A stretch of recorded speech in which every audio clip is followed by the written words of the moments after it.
SASDOவின் பிரதான செய்திகள். தலைப்புச் செய்திகள். வெலிகம பிரதேச சபை தலைவர் சுட்டு படுகொலை. பல நடிகைகளுக்கு ஆபத்து. கேகல் பத்தருடன் சிக்கிய பியூமி.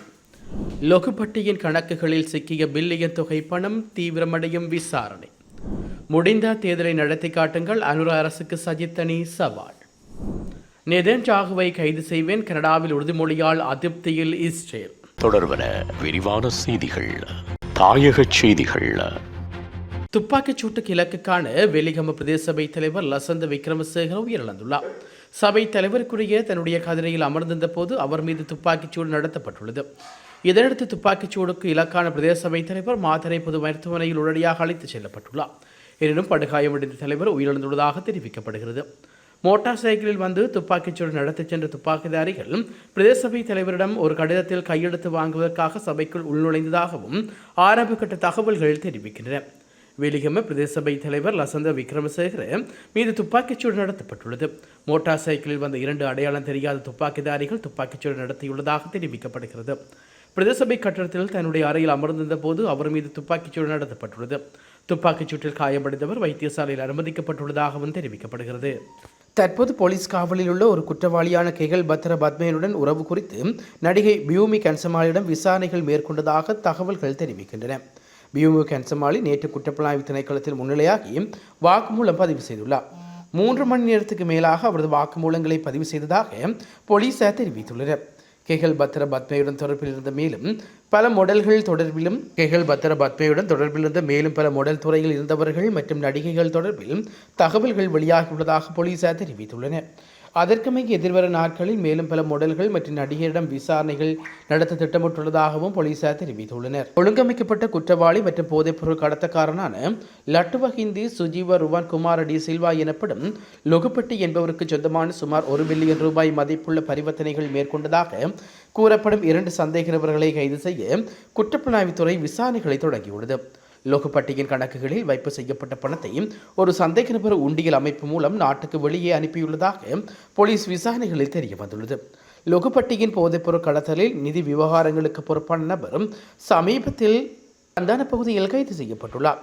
மேலும் சந்தேக நபரின் கணக்கில் 330 மில்லியன் ரூபாய் புழக்கத்தில் இருந்ததாக போலீசார் தெரிவிக்கின்றார்கள். அதன்படி குற்றப்புலனாய்வு துறையினர் சட்டவிரோத குற்றப்புலனாய்வு பிரிவு மேற்கொண்ட மேலதிக விசாரணைகளில் 1 பில்லியன் ரூபாய் மதிப்புள்ள பரிவர்த்தனைகளை மேற்கொண்ட 2 கணக்குகள் அடையாளம் காணப்பட்டுள்ளன. அந்த கணக்குகளிலிருந்து பரிவர்த்தனைகளை மேற்கொண்ட நபர்களுக்கு அடையாளம் காணப்பட்டுள்ளதாக போலீசார் தெரிவித்துள்ளனர். ஒழுங்கமைக்கப்பட்ட குற்ற கும்பல் உறுப்பினர் லொகுப்பட்டி தற்போது பூசா சிறையில் காவலில் வைக்கப்பட்டுள்ளார் என்பதும் குறிப்பிடத்தக்கது.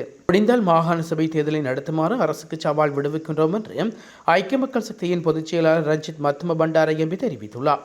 இது தொடர்பில் அவர் மேலும் கூறுகையில், உள்ளூராட்சி சபை தேர்தலில் அரசின் வாக்கு வங்கி 23 லட்சம் குறைவடைந்துள்ளது. மாகாண சபை தேர்தலை நடத்தினால் இந்நிலைமை மேலும் மோசமாகும். மீண்டும் 3% இறங்கி விடுவோம் என்று அரசு அஞ்சுகிறது. முடிந்தால் தேர்தலை நடத்துமாறு அரசுக்கு சவால் விடுக்கின்றோம் என்றார். ஐக்கிய மக்கள் சக்தி மற்றும் ஐக்கிய தேசிய கட்சி என்பன இணைந்து செயற்படுவதற்கு ஆதரவாளர்கள் வரவேற்பு தெரிவித்துள்ளார் என்றும் அவர் மேலும் தெரிவித்துள்ளார். உலகச் செய்திகள். சர்வதேச குற்றவியல் நீதிமன்றத்தில் பிடியாணைக்கமைய கனடா பிரதமர் மார்க் ஆண்டனி இஸ்ரேல் பிரதமர் பெஞ்சமின் நெதன்யாகுவை கைது செய்வதாக வெளியிட்டுள்ள அறிவிப்பு பேசுபொருளாகியுள்ளது. இந்நிலையில் சர்வதேச குற்றவியல் நீதிமன்றத்தின் பிடியாணை உத்தரவு தொடர்பில் காரணி வெளியிட்டுள்ள தனது உறுதிமொழியை கைவிடுமாறு இஸ்ரேல் வலியுறுத்தியுள்ளது. கடந்த வாரம் வெளியிடப்பட்ட பத்திரிகை ஒன்றில் நேர்காணலில் நெதன்யாகு கனடாவுக்கு வந்தால் போர் குற்றச்சாட்டில் கைது செய்வதாக அந்நாட்டு முன்னாள் பிரதமர் ஜஸ்டின் ட்ரூடோ உறுதிமொழி அளித்தார். ஜஸ்டின் ட்ரூடோ அளித்த உறுதிமொழியை நிறைவேற்றுவீர்களா என்று கேள்வி எழுப்பப்பட்டது. இந்நிலையில் அதற்கு பதில் வழங்கிய கார்னி ஆம் என்று பதில் அளித்திருந்தார். அதன்படி குறித்த கருத்தானது இஸ்ரேலிய தரப்பு தற்போது அதிருப்தியை ஏற்படுத்தியுள்ளது. இதுகுறித்து இஸ்ரேலிய அரசாங்க செய்தி தொடர்பாளரும் பெட்சோசியன் கருத்து வெளியிடுகையில், காரணம் இதை பரிசீலனை செய்து மத்திய கிழக்கில் உள்ள ஒரே ஜூத அரசு மற்றும் ஜனநாயக நாட்டின் தலைவராக பிரதமர் நெதன்யாகுவை கனடாவுக்கு வரவேற்க வேண்டும் என்று நாங்கள் நம்புகின்றோம். காசா மோதலில் போர்க்குற்றங்கள் மற்றும் மனித குலத்துக்கு எதிரான குற்றங்களுக்காக நெதன்யாகுவுக்கு ICC கடந்த ஆண்டு பிடியாணை பிறப்பித்திருந்தது. எனினும் நீதிமன்றத்தில் அதிகார வரம்பு நிராகரிக்கப்பட்டு காசாவில் இடம்பெற்றதாக கூறப்படும் போர்க்குற்றங்களையும் இஸ்ரேல் மறக்கின்றது.